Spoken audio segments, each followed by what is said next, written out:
PT fill in the blanks हैं, चाहे PT reading writing fill in the blanks हैं, mostly students को ये डिफ़िकल्ट लगते हैं, क्योंकि इसमें आपको टॉपिक के बारे में अवेयर होना पड़ता है कि टॉपिक जो है उसके अकॉर्डिंग क्या वो कैप्स आएंगे, और साथ ही साथ जो ग्रामर्स के रूल हैं वो आपको पता होना चाहिए। कभी फिल इन द ब्लैंक्स में आपको वो कैब के अकॉर्डिंग फिल करना पड़ता है, और कई बार वहाँ पे ग्रामर का रूल आता है, चाहे टेंस है, चाहे कोई भी इंग्लिश का रूल है। तो रेगुलर वीडियोस यहाँ पे अपलोड होती हैं, चैनल को सब्सक्राइब कर ले ताकि रेगुलर आपको वीडियो मिले। तो आज मैं आपको PT fill in the blanks करवाने जा रहा हूँ, और इसमें भी आप यहाँ पे नोट करोगे कि 2 या 3 टिप्स आपको बहुत ऐसी मिलेंगी जिनकी हेल्प से आप बहुत अच्छा स्कोर पीटी में कर सकते हो रीडिंग में। तो ऑप्शंस जो दिए हुए हैं वो है रिसॉल्व, इसका मतलब होता है सॉल्व करना किसी प्रॉब्लम को। डिटरमाइन होता है तय करना, और डिसाइड करना भी होता है, कोई चीज़ निर्धारित तय करना, दोनों का मतलब एक जैसे ही है। ट्रांसफ़र पता ही आपको। फैक्टर्स जो होते हैं कारण, फैक्टर्स जो किसी घटना में योगदान देते हैं, कारण। एक्सचेंज बदलना, और एलिमेंट्स होते हैं तत्व, किसी चीज़ का कोई हिस्सा। Once an organisation has its product to sell, इसका मतलब है कि एक बार इनका प्रोडक्ट बन जाए किसी भी कंपनी का, इट मस्ट देन, मस्ट आ गया है तो मस्ट के बाद फर्स्ट फॉर्म आती है हमेशा ही। मस्ट के बाद जो आएगी वर्ब की फर्स्ट फॉर्म। तो यहाँ भी वर्ब है, डिसाइड्स भी है, तो 2-3 वर्ब्स हैं यहाँ पे। तो मस्ट के बाद जो वर्ब आती है वो बिना एस के आएगी, पहली बात तो एस नहीं लगेगा फर्स्ट फॉर्म के साथ वहाँ पे। और दूसरा है कि टॉपिक क्या कह रहा है कि एक बार जो प्रोडक्ट बन जाता है, it must then dash the appropriate price, price को क्या करना होता है, इस डैश में है कि प्राइस क्या करना होता है। प्राइस को हल करना होता है, या तय करना होता है, डिसाइड करना होता है, या फिर डिसाइड, एक ही मतलब है इन दोनों का। प्राइस को ट्रांसफ़र करना होता है, फैक्टर्स आएगा नहीं क्योंकि ये वर्ब नहीं है। प्राइस को एक्सचेंज करना होता है, और ये भी वर्ब नहीं है, मतलब ये और ये तो वर्ब है नहीं है, तो वर्ब आने वाली है। तो वर्ब क्योंकि इसमें आएगा कि एक बार प्रोडक्ट बन जाए तो उसके प्राइस को तय करना होता है, निर्धारित करना होता है। तो इन दोनों वर्ड्स का मतलब है तय करना, लेकिन डिसाइड इसमें आएगा नहीं क्योंकि मस्ट है। मस्ट के बाद जो वर्ब की फर्स्ट फॉर्म आने वाली है उसमें जो एस नहीं लगना चाहिए। तो इसका जो आंसर आ गया है फर्स्ट का वो है डिटरमाइन। तो यहाँ पे हो गया 1, एक बार कोई भी कंपनी प्रोडक्ट बना लेती है तो उसको फिर इसका प्राइस तय करना पड़ता है। The price is set by balancing many dash including supply, demand, cost, desired profit. तो ये काफ़ी चीज़ें दी हुई हैं, कॉमे दिए हुए हैं, 1, 2, 3, 4। मतलब कि यहाँ पे जो आने वाला है वो प्लूरल है, मतलब एस लगा है, तो फैक्टर्स आ सकता है, एलिमेंट्स आ सकता है। फैक्टर्स होते हैं कारण, और एलिमेंट्स होता है किसी चीज़ के हिस्से। तो वहाँ पे प्रोडक्ट बन गया था, उसके बाद प्राइस डिसाइड किया कंपनी ने। Price is set by balancing many factors, यहाँ पे आंसर आने वाला है हमारा फैक्टर्स।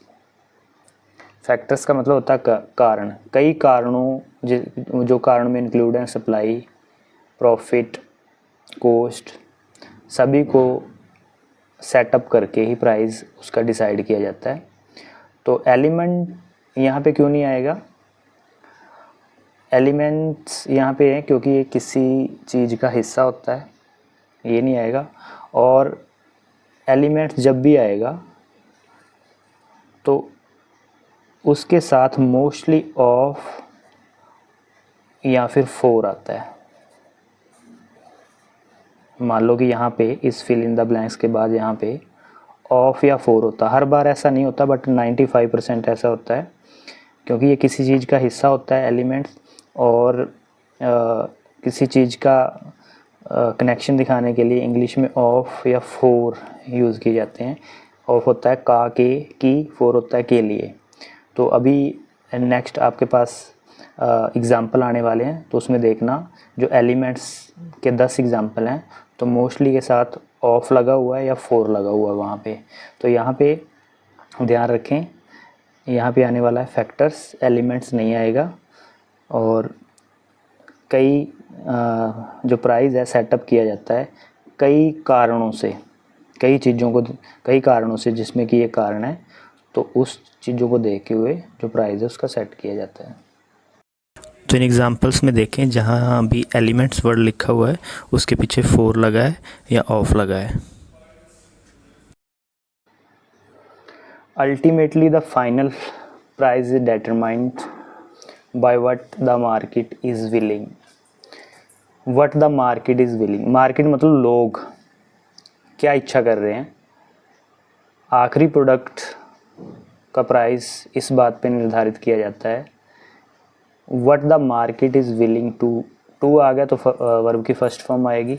तो हमारे पास बची हुई है वर्ब की first form resolve, decide, transfer, exchange. लेकिन टू के बाद भी जो वर्ब आएगी उसमें एस नहीं लगा होता, तो डिसाइड तो यहाँ पे आएगा नहीं। रिसॉल्व, ट्रांसफ़र और एक्सचेंज हो गए। तो आखिरी जो प्राइस है वो डिसाइड किया जाता है कि लोग क्या इच्छा करते हैं फॉर द प्रोडक्ट्स। समस्या को हल करना, ट्रांसफ़र करना या एक्सचेंज करना। तो यहाँ पे आ जाएगा हमारा एक्सचेंज, कि आखिर में लोग जो हैं, मार्केट है, market is willing to exchange for the product, कि मार्केट क्या देना चाहती है प्रोडक्ट के बदले, कितने पैसे देना चाहती है, एक्सचेंज करना चाहती है। अगर लोग हैं ज़्यादा प्राइस नहीं देना चाहते, उस चीज़ को नहीं ख़रीदना चाहते, तो कंपनी को कम करना पड़ेगा। तो फाइनल जो प्राइस इस बात पर डिपेंड करता है कि मार्केट में उस चीज़ की डिमांड कितनी है और लोग कितना एक्सचेंज करने के लिए रेडी हैं उस प्रोडक्ट के लिए। तो यहाँ पे आ जाएगा हमारा जो सेकंड का हमारा आंसर आ गया था फैक्टर्स, और थर्ड हमारा आंसर आ गया जो exchange. Pricing theory can be quite complex because so many factors influence what the purchaser एक है, purchasers नहीं है, यानी वर्ब मिस है। और यहाँ बहुत इजी है क्योंकि purchasers अगर होता तो प्लूरल होता, और एक ही purchasers की बात हो रखी है, तो यहाँ पे जो वर्ब आएगी उसके साथ एस लगेगा। तो इसका आंसर आ गया जो 4 का decides. The purchaser decides is a fair value, क्योंकि प्रेजेंट जो इंडेफिनिट टेंस होता है उसमें आई, वी, दे, यू और प्लूरल मतलब बहुत सारे लोग ज़्यादा, उनके साथ वर्ब की फर्स्ट फॉर्म लगती है। और जो ही होता है लड़का, शी होगी लड़की, इट या नेम आ गया किसी का, या कोई भी सिंगुलर मतलब एक, जैसे कि ये एक परचेजर आया है, तो इनके साथ जो वर्ब लगती है उसके साथ हमें एस या ई एस पी लगाना पड़ता है। तो इसका आंसर आ जाएगा हमारा डिसाइड्स।